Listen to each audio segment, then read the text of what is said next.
Elias nasceu na cidade de Tisbe. Seu nome significa Deus é Jeová. Elias foi enviado por Deus como profeta para confrontar a idolatria que assolava Israel sob o reinado do rei Acabe e sua esposa Jezabel. Certa vez, Elias encontrou Acabe e disse: Certamente o Senhor Deus de Israel não trará mais chuva a Israel nos próximos anos. A chuva voltará apenas mediante a minha palavra. Israel estava se afastando de Deus. A nação estava mergulhada na idolatria. E essa profecia foi um sinal do juízo de Deus sobre a nação. Deus guiou Elias para o rio de Querite, onde corvos milagrosamente o alimentaram, e lá Elias bebia da água do riacho. Os corvos traziam pão e carne pela manhã e também à noite. Quando o riacho secou, Deus enviou Elias para um lugar chamado Serepta, para encontrar uma viúva que o sustentaria. Chegando na cidade, Elias encontra a mulher na estrada e logo lhe pediu: Você pode me trazer um pouco de água e um pedaço de pão? E a mulher respondeu: Vive o Senhor teu Deus, que nem um bolo tenho, senão um punhado de farinha na panela e um pouco de azeite numa botija. Eu estava aqui recolhendo alguns gravetos para preparar uma refeição para mim e para meu filho. Nós comeremos e depois morreremos, pois não temos mais comida. Elias então disse à viúva: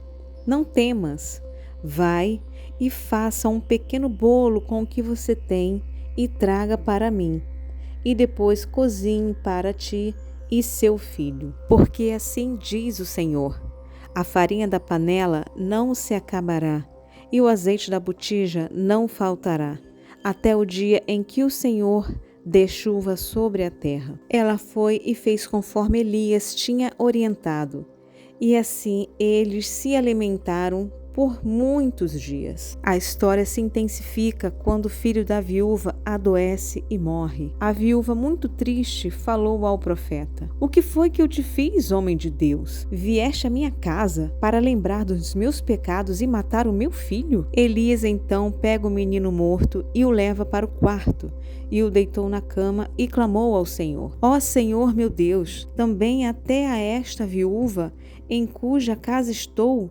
afligiste, matando-lhe seu filho? Ó Senhor meu Deus, rogo-te que torne a alma deste menino a entrar nele. O Senhor ouviu a voz de Elias, e a alma do menino tornou a ele e reviveu. Um momento emocionante que fortaleceu a fé da viúva. Após 3 anos de seca, Deus disse a Elias que se apresentasse a Acabe, pois tinha decidido mandar chuva outra vez. Em meio à escassez, o rei Acabe e Obadias saem em busca de pasto para os cavalos e outros animais. Em certo momento, Obadias foi por um caminho e o rei Acabe por outro. Obadias era um homem temente a Deus, e embora servisse ao rei Acabe, Obadias permanecia fiel a Deus. Ao longe, Obadias avista um homem e, ao se aproximar, reconhece que era o profeta Elias. Obadias prostrou-se com o rosto em terra e disse: És tu, meu senhor Elias? E Elias respondeu: Sim, sou eu. Vai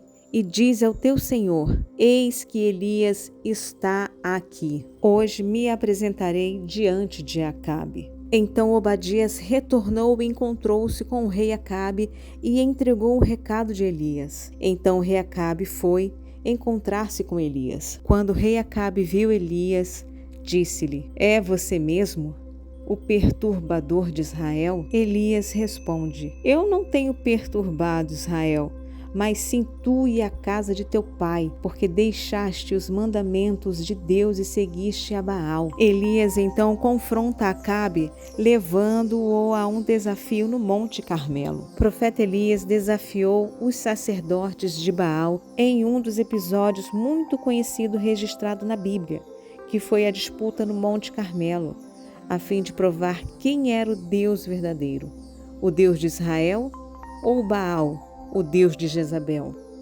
Elias propôs que ambos preparassem sacrifícios, e o Deus que respondesse com fogo do céu, esse seria reconhecido como o verdadeiro Deus. Os profetas de Baal prepararam um altar e invocaram Baal desde a manhã até o meio-dia e não houve nenhuma resposta. Ao meio-dia, Elias começou a zombar deles, dizendo: clamem mais alto. Pode ser que Baal esteja falando com alguém, ou que esteja fazendo alguma coisa, ou talvez em alguma viagem, talvez até dormindo. Eles pularam sobre o altar, gritaram, cortaram-se, pois era um costume do seu povo, mas não obtiveram sucesso. Então Elias disse a todo o povo: chegai-vos a mim. Então Elias reconstruiu um altar ao Deus de Israel que estava quebrado, um sacrifício, e ainda encheu 4 jarras com água, e derramou por 3 vezes. A água correu em volta do altar e encheu a valeta. Elias se aproximou do altar e disse: ó Senhor Deus de Abraão, de Isaque e de Israel, manifeste-se hoje que tu és Deus em Israel, que eu sou teu servo. Responda-me, Senhor, para que este povo reconheça que tu, Senhor, és Deus e que tu fizeste voltar o seu coração para ti. Então caiu o fogo do Senhor e consumiu todo o holocausto, a lenha, as pedras e o pó, e ainda lambeu toda a água que estava na valeta. E assim todo o povo reconheceu que o Deus de Israel era o verdadeiro Deus, e todo o povo declarou: só o Senhor é Deus.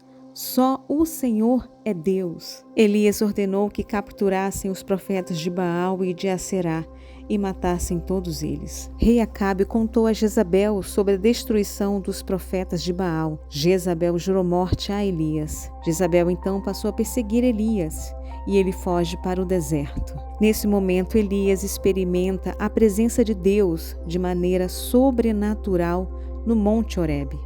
Este encontro renova e fortalece a missão de Elias. Deus instrui Elias a ungir Eliseu como seu sucessor, e assim Eliseu torna-se discípulo de Elias, o acompanhando em sua jornada profética, enfrentando desafios e absorvendo os ensinamentos. Elias estava preparando Eliseu para assumir um importante papel profético. Em um momento da jornada, Elias pergunta a Eliseu qual desejo ele tem antes de ser levado por Deus. E Eliseu respondeu: peço-te que haja porção dobrada do teu espírito sobre mim. Elias respondeu: dura coisa pediste. Se me vires quando for tomado de ti, assim te fará. Porém, se não me vires, não se fará. Então, indo eles andando e falando, eis que um carro de fogo com cavalos de fogo os separou um do outro, e Elias subiu ao céu num redemoinho. Vendo isso, Eliseu clama e recebe o manto de Elias. Elias foi levado aos céus, e Eliseu contemplou todo esse evento. Com o manto de Elias, Eliseu volta ao Jordão e realiza o mesmo milagre da divisão de águas, confirmando assim sua sucessão profética. Os profetas que testemunharam esse milagre reconheceram que o espírito de Elias repousa sobre o de Eliseu.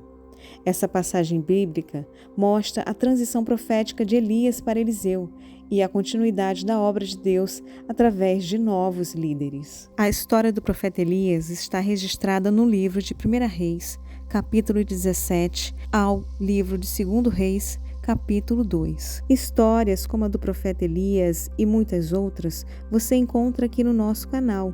Então inscreva-se agora, ative as notificações para não perder nenhum conteúdo e não se esqueça de deixar o seu like.